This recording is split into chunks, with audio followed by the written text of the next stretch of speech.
प्रकार से नहीं चलता है। जहाँ पे स्पीकर बाइस्ड हो, जहाँ पे स्पीकर एक पर्टिकुलर पार्टी के एक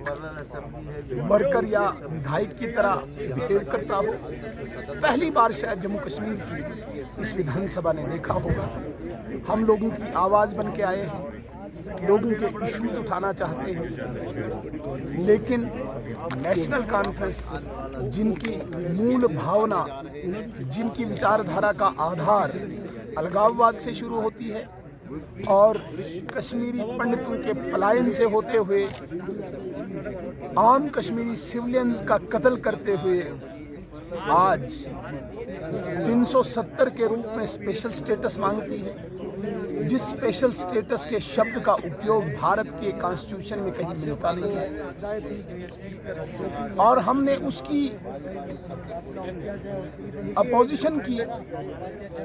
जिस रेजोल्यूशन को अनकॉन्स्टिट्यूशनली, अनडेमोक्रेटिकली फ्लोट किया गया, मूव किया गया, जो स्पीकर ने खुद ड्राफ्ट किया, हमने उसका विरोध किया और हमारे मेंबर्स को मार्शल आउट किया। हमारे पास और कोई चारा नहीं था। हमने लोगों की आवाज़ मीडिया के माध्यम से पहुंचानी थी, इसलिए मार्शल्स ने बाहर धकेल के हम बाहर बैठे हुए हैं ताकि हमारी आवाज़, लोगों की आवाज़, गरीबों की आवाज़, डेली वेजर्स की आवाज़, NYC की आवाज़, रहबरे एम्प्लॉइज़ की आवाज़, बिजली, पानी, सड़क के लिए,